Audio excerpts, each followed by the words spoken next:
Armstrong, the all-American boy. Wave the flag for Hudson High, boys. Show them how we stand. Ever shall our team be champions, known throughout the land. Wheaties, Breakfast of Champions, bring you the thrilling adventures of Jack Armstrong, the all-American boy. Look, will you do yourself a favor right now? That is, after listening to tonight's Jack Armstrong adventure, it's just about surefire to let you in on a barrel full of pleasure. How's about it? Okay, here's what I want you to do. I want you to ask Mother to be sure and buy a couple of packages of Wheaties right away. Got that? Then, every morning for the next 4 mornings, that'll be Tuesday, Wednesday, Thursday, and Friday mornings, remind Mother to serve you a breakfast of champions. After you've eaten this extra satisfying combination of Wheaties, milk or cream, and fruit for 4 mornings in a row, I'd like to have you ask yourself if you've ever found any other breakfast dish that gave you as much real pleasure and satisfaction as this breakfast of champions. And say, I'm willing to go on record that you'll agree with me there just isn't any other breakfast dish on the market that can touch this championship combination for flavor. You see, in a breakfast of champions, you get the combined flavors of 3 great foods: whole wheat, milk, and your favorite fruit. When you add the flavor of the fruit you like best to the extra good malty flavor of Wheaties, well, you've got a taste combination that's so doggone good it just can't be described. So if you're a good sport, and if you'd like to enjoy the best tasting breakfast dish I know, be sure to put in your bid for a breakfast of champions the next 4 mornings in a row. Ask Mother to get you some Wheaties right away. And now, Jack Armstrong, the all-American boy. Hello, fellows and girls. Here we are, all set to accompany Jack Armstrong, Billy, Betty, and Uncle Jim on a thrilling trip across the Pacific. We're glad you're with us for this exciting series. And right now, Jack and his companions are embarking on a journey of high adventure, and we know that you'll want to listen every day. The schooner Spindrift is sailing out of San Francisco Bay for the Sulu Sea, far on the other side of the Pacific. With Jack, Billy, Betty, and Uncle Jim aboard, she's slipping through the bay toward the Golden Gate, with its mighty suspension bridge stretching above. Ahead of her lies the Pacific, and the search for a sunken yacht with its vital cargo of uranium-235, the element that may hold the secret to unlock the limitless power contained in the atom.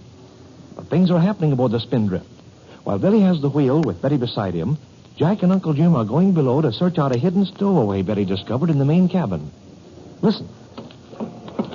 I looked in here before, Uncle Jim, but I didn't see a soul. But at that time, you didn't really expect to find anyone, did you, Jack? Well, no. I thought that Betty was just a little nervous and was imagining things. She wasn't imagining things this time, Jack. You can depend on that. She certainly must have seen something. Be careful now. If anyone's here and tries to take us by surprise... I'll be careful. Look, there's no one here. Doesn't seem that way, does it? But Betty's fright was certainly real. Wait a minute. Look, Uncle Jim, look under that port bunk. Is that an old shoe turned on end? Or is that... We'll soon find out. I'll give it a twist. Oh, there. Split my main breaker. It don't take you for a landlord. Well, what do you know? Does that sound familiar? Why, it's Blackbeard. Blackbeard. I'll twist his foot again and make sure. Oh, lay off that splice and let an old tar come up there. Rip my royals, but that's a fine way to treat an old friend. Up you come, Blackbeard. Bow rigging and all. Uncle Jim, did you ever see Blackbeard look so foolish? He should look foolish, pulling a landlubber trick like this. Well, Blackbeard, what's your story this time? It's a long and a sad story this time, Jack. Trim the sheets if it ain't.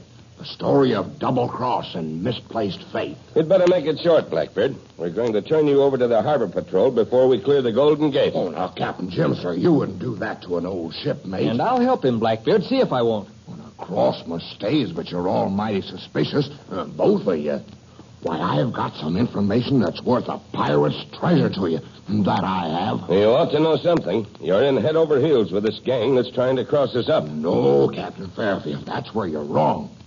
I'll admit I was in with them, but there's a limit, Captain Jim, sir, to what even Blackbeard Flint can swallow. It must be some limit, Blackbeard. Well, come up on deck, where I can spot the first patrol boat, and we'll hear what you have to say. Thank you, Captain Fairfield. And when you listen to an old salt spin a sad yarn, you'll find mercy in the bottom of your heart. Up we go. You go first, Jack. Then Blackbeard. I'll bring up the rear. Okay, Uncle Jim. Hi, Betty. We found your stowaway. Blackbeard. So it was you. Why, split my keels and Miss Betty, it was you who gave me away. And there's Billy, a-holding the wheel like a true son of the salt. Well, I'll be doggone. Blackbeard, of all people. Hey, at your service, Billy. Tis a fine feeling to have a rolling deck under me again. But watch your sheets there, Billy. You're spilling a little wind from your sails. Trim in. Never mind the sailing lessons, Blackbeard.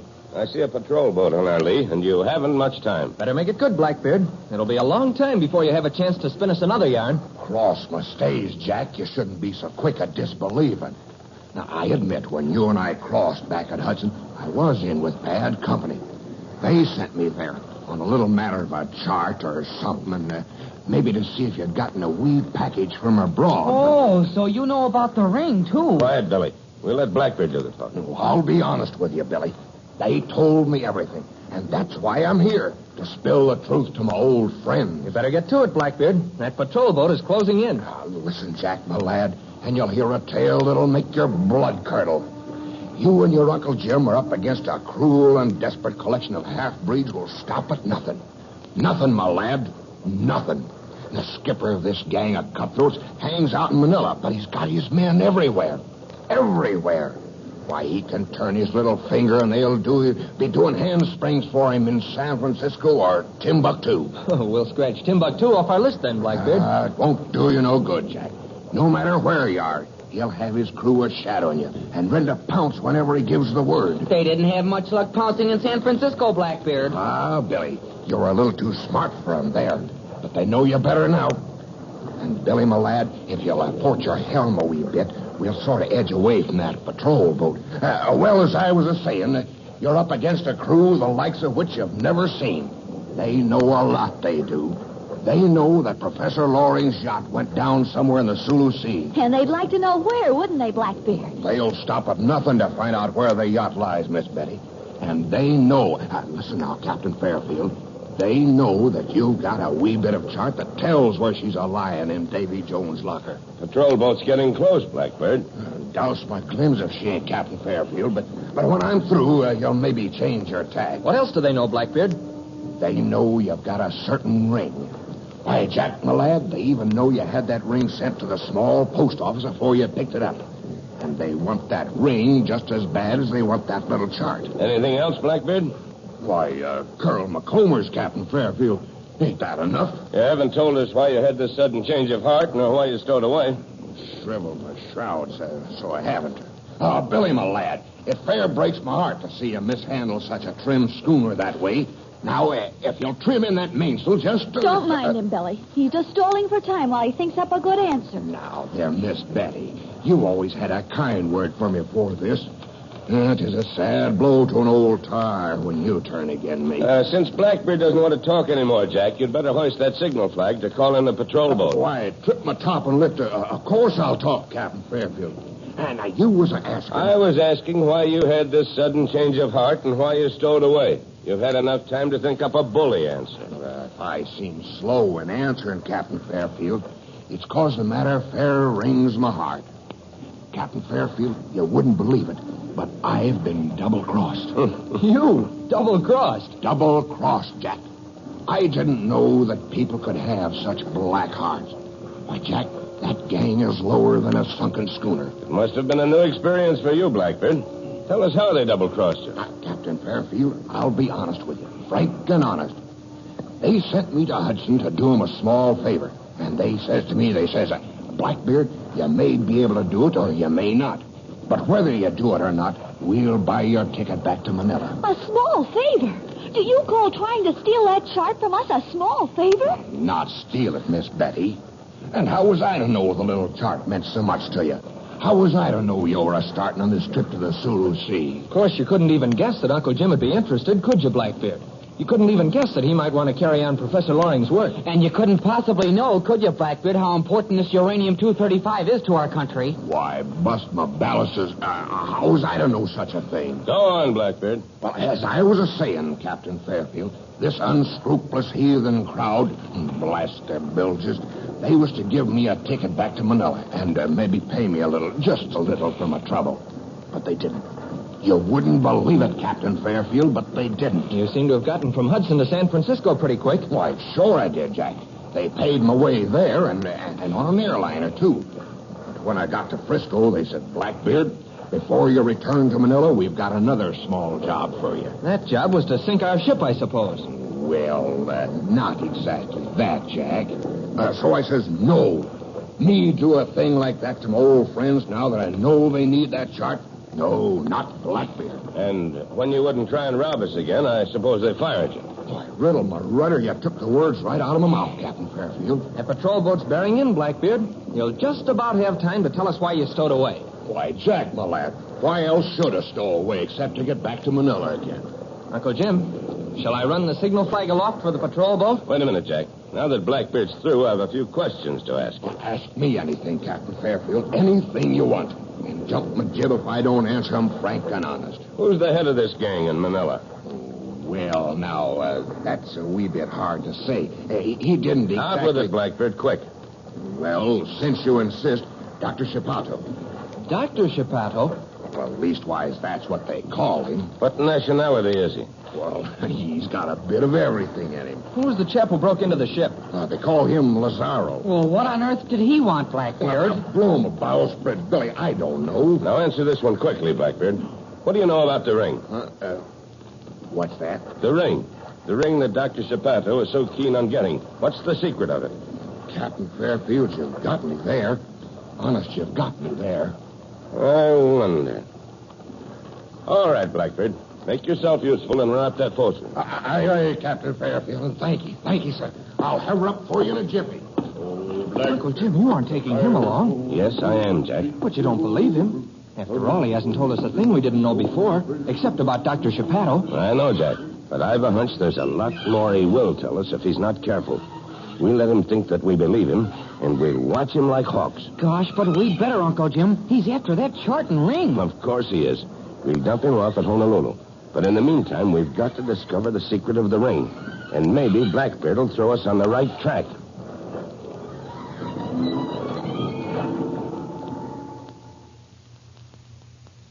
Say, imagine crossing the Pacific with Blackbeard on board. But maybe Uncle Jim knows what he's doing. He's got to find out the secret of that ring. Anyway, you can bet there's going to be lots of excitement on board before the Spindrift gets to Honolulu. So listen in, all of you, at the same time tomorrow, to the mystery of the remarkable ring with Jack Armstrong, the All-American Boy. Want to get in on a mighty swell idea? Okay, here it is. Tomorrow afternoon, when you get home from school, hike out into the kitchen and lay hands on that big orange and blue package of Wheaties. Pour a man-sized helping into a bowl, and then get set to enjoy one of the finest flavored afternoon lunches I've ever heard about. It's my bet you'll make a beeline for that pantry shelf every afternoon once you've discovered just how good those whole wheat flakes taste when school's out. And say, if the supply of Wheaties is a little low, better remind Mother to get a package or two from the grocers right away.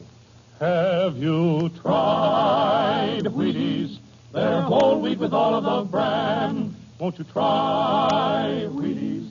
This is Franklin McCormick saying goodbye until tomorrow for General Mills, makers of Wheaties, Breakfast of Champions, who have just presented another episode of Jack Armstrong, the All-American Boy. Breakfast food in the land. Wave the flag for Hudson High, boys. Show them how we stand. Ever shall our team be champions.